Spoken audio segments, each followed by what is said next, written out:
नमो नमः। अद्य वयं पंचम पाठः पंडित रमाबाई अस्य अध्ययनं करिष्यामः।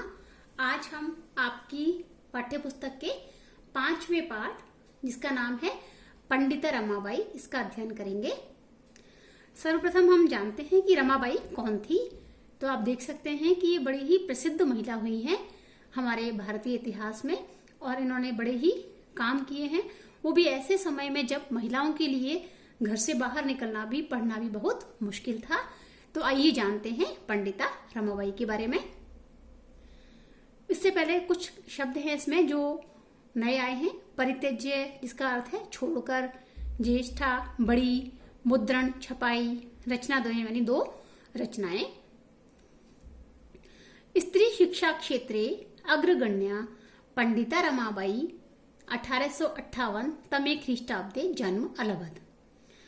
स्त्री शिक्षा के क्षेत्र में अग्रगण्य यानी जिनको सबसे आगे गिना जाता है, जिन्होंने सबसे महत्वपूर्ण कार्य किए हैं, ऐसी पंडित रमाबाई जो थी, इनका जो जन्म है वो 1858 वे वर्ष में हुआ था। ख्रीष्टाब्दे अर्थात ईसवी सन, विक्रम संवत नहीं ईसवी सन।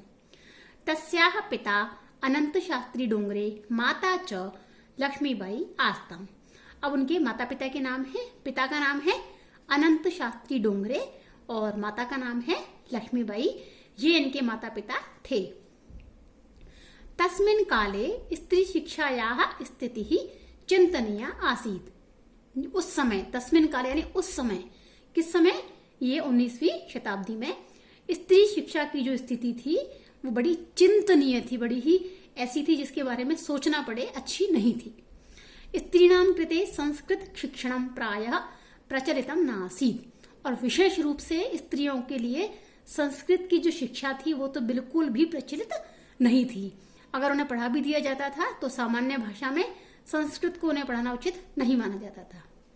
किंतु डोंगरे रूढ़िबद्धां धारणां परित्यज्य स्वपत्नीं संस्कृतम अध्यापयत्। लेकिन डोंगरे, कौन से डोंगरे? ये अनंत शास्त्री डोंगरे जो रमा के पिता थे, इन्होंने अपनी पत्नी को, अर्थात जो इनकी पत्नी लक्ष्मीबाई थी, रमा की माता, इनको इन्होंने संस्कृत को पढ़ा दिया। और पढ़ाने के लिए इन्हें क्या करना पड़ा? रूढ़िबद्धां धारणां परित्यज्य, जो रूढ़ी बनी हुई थी, धारणा बनी हुई थी कि महिलाओं को संस्कृत नहीं पढ़ानी चाहिए, इसको इन्होंने तोड़ दिया और अपनी पत्नी को संस्कृत पढ़ा दी। अब रूढ़ी को अगर तोड़ते हैं तो परेशानी आती है, तो वही हम आगे देखते हैं। एतदर्थम यानी इस काम के लिए, किस काम के लिए? अपनी पत्नी को संस्कृत पढ़ाने के लिए। सह यानी अनंत शास्त्री डोंगरे समाजस्य प्रतारणाम अपि असहत। इन्हें अपने समाज से प्रताड़ना भी सहन करनी पड़ी, क्योंकि समाज वाले लोगों ने इन्हें परेशान किया कि आपने समाज के नियमों को छोड़ करके अपनी पत्नी एक महिला को संस्कृत क्यों पढ़ाई। लेकिन अनंतरम रमा अपि स्वमातुः संस्कृत शिक्षां प्राप्तवती। लेकिन इससे ये लाभ हुआ कि रमा ने भी बाद में अपनी माता से संस्कृत की शिक्षा को प्राप्त कर लिया, उन्हें कहीं बाहर नहीं जाना पड़ा। ये जो हरे रंग के विशेष अंश हैं, इनसे अधिकांश प्रश्न बनते हैं, इसलिए आप इन पर विशेष ध्यान दें। कालक्रमेण रमायाः पिता विपन्नः संजातः। लेकिन समय की गति है, एक समय ऐसा आया काल के क्रम में कि रमा के जो पिता थे अनंत शास्त्री डोंगरे, वो विपन्न हो गए, अर्थात निर्धन हो गए, गरीब हो गए, और उस समय अकाल भी पड़ा। तो तस्याः पितरौ, पितरौ अर्थात माता और पिता, ज्येष्ठा भगिनी बड़ी बहन, दुर्भिक्षु पीड़िता यानी अकाल से पीड़ित होकर के, दिवंगता अर्थात मृत्यु को प्राप्त हो गए। यानी जब एक तो गरीबी और दूसरा अकाल, इससे उनके माता पिता और उनकी बड़ी बहन का देहांत हो गया। अब बचे रमा और उनके बड़े भाई। तो तद अनंतरम रमा स्वज्येष्ठ भ्रात्रा सह, उसके बाद रमा ने अपने बड़े भाई के साथ पदभ्याम यानी पैरों पर चलकर, बिना किसी यान के, बिना किसी गाड़ी के, समग्रम भारतम अभ्रमत, पूरे भारत की यात्रा की। भ्रमण क्रमे सा कोलकाता प्राप्ता। और घूमते घूमते वो कहां पर आ गई? कोलकाता में आ गई, जिसे हम कलकत्ता कहते हैं। और वहां जब गई तो संस्कृत वैदुष्येण सा तत्र पंडिता सरस्वती चेति उपाधिभ्याम विभूषिता।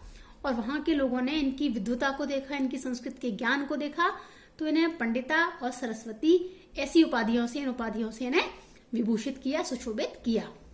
और तत्रैव सा ब्रह्म समाजेन प्रभाविता वेद अध्ययनम अकरोत्। और वहां जाकर के ये कोलकाता में ब्रह्म समाज का काफी प्रभाव था, तो उससे प्रभावित होकर इन्होंने वेदों का अध्ययन भी किया। पश्चात सा स्त्रीणाम कृते वेदादीनाम शास्त्राणाम शिक्षायै आंदोलनम प्रारब्धवती। उसके बाद इन्होंने जब वेदों को पढ़ लिया तो इन्हें पता चला वेदों में कितना ज्ञान है, कितना मूल ज्ञान है, जिसके बिना हम सब अज्ञान के अंधकार में हैं। तो इन्होंने महिलाओं के लिए भी वेदों के शास्त्रों की अध्ययन की, शिक्षण की अनुमति मिले, इसके लिए आंदोलन शुरू कर दिया। 1880 जो वर्ष था उसमें ईस्वी सन में विपिन बिहारी दासेन सह बांकीपुर न्यायालय विवाहम अकरोत्। इन्होंने 1880 में बांकीपुर जो न्यायालय था, कोर्ट था, वहां इन्होंने शादी कर ली विपिन बिहारी दास नामक व्यक्ति के साथ। किंतु दुर्भाग्यवश सार्धैक वर्षात अनंतरम, इनकी शादी को 1.5 साल हुआ था और तस्याह पति दिवंगतः, उनके पति की मृत्यु हो गई। उस समय इनके पास एक पुत्री थी। तो तद अनंतरम सा पुत्रिया मनोरमया सह, उसके पश्चात ये अपनी बेटी मनोरमा को लेकर के, मनोरमया सह अर्थात मनोरमा के साथ में तृतीय विभक्ति है मनोरमा में, जन्मभूमि महाराष्ट्रम प्रत्यागच्छत। ये कहाँ गई? अपनी जन्मभूमि। कौन सी थी इनकी जन्मभूमि? महाराष्ट्रम, क्योंकि ये महाराष्ट्र की रहने वाली थी, तो पुनः ये आ गई। नारीणाम सम्मानाय शिक्षायै सा स्वकीयम जीवनम अर्पितवती। महिलाओं के सम्मान और शिक्षा के लिए इन्होंने अपना पूरा जीवन समर्पित कर दिया। हंटर शिक्षा आयोगस्य समक्षम नारी शिक्षा विषये सा स्वमतम प्रस्तुतवती। उस समय एक हंटर शिक्षा आयोग का गठन हुआ था भारतीय शिक्षा के संबंध में चर्चा के लिए, तो उसके समक्ष इनको नारी शिक्षा के विषय में अपना मत देने के लिए बुलाया गया और इन्होंने अपना मत प्रस्तुत किया। सा उच्च शिक्षार्थम इंग्लैंड देशम गतवती, और उसके पश्चात ही आगे पढ़ने के लिए इंग्लैंड गई और तत्र ईसाई धर्म से स्त्री विषयकई उत्तम विचारई प्रभाविता जाता।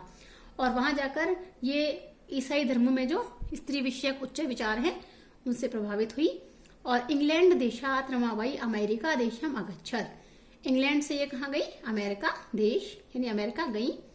और तत्र सा भारतस्य विधवा स्त्रीणाम सहायतार्थम अर्थ संचयम अकरोत्। और वहां जाकर इन्होंने भारत की जो विधवा महिलाएं हैं उनकी सहायता के लिए धन इकट्ठा किया। भारतम प्रत्यागत थे, लेकिन भारत आकर के मुंबई नगर में इन्होंने शारदा सदन नामक एक संस्थान की स्थापना की।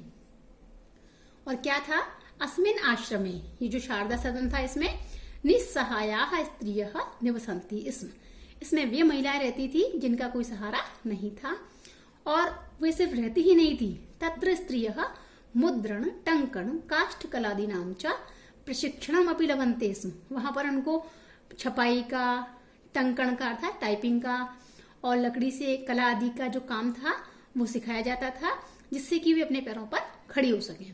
परमिदम सदनम पुणे नगरे स्थानांतरितम जातम। और बाद में ये जो शारदा सदन था ये पूना नगर में स्थानांतरित हो गया। ततः पुणे नगरस्य समीपे केर्णगांव नाम स्थाने मुक्ति मिशन नाम संस्थानम तया स्थापितम। उसके पश्चात इन्होंने एक संस्थान की और स्थापना की। क्या? मुक्ति मिशन। कहाँ पर? पूना नगर के पास केड़गांव नाम का स्थान है वहां। अत्र अधुना अपि निराश्रिता स्त्रियः ससम्मानम जीवनम यापयन्ति। और ये जो स्थान है मुक्ति मिशन, यहाँ आज भी निस्सहाय है या जिनका कोई सहारा नहीं होता, ऐसी महिलाएं बड़े सम्मान के साथ अपना जीवन बिताती हैं। 1922 जो वर्ष था ईस्वी सन में, उसमें रमाबाई महोदया का निधन हो गया, इनकी मृत्यु हो गई। और सा देश विदेशा नाम अनेकासु भाषासु निपुणा आसीत। वो देश विदेश की बहुत भाषाओं में निपुण थी। समाज सेवायाः अतिरिक्तम लेखन क्षेत्रे अपि तस्याः महत्वपूर्णम अवदानम अस्ति। इन्होंने सिर्फ समाज सेवा ही नहीं की, इसके अतिरिक्त इन्होंने लेखन में भी महत्वपूर्ण योगदान दिया है, काफी कुछ लिखा है। स्त्री धर्म नीति और हाई कास्ट हिंदू विमेन, ये प्रसिद्ध जो है इनकी 2 रचनाएं हैं। तो हमने देखा कि पंडिता रमाबाई का ऐसा जीवन चरित्र है जिसे कुछ कम शब्दों में हम नहीं पिरो सकते, फिर भी इनके बारे में हमने काफी जानकारी हासिल की है।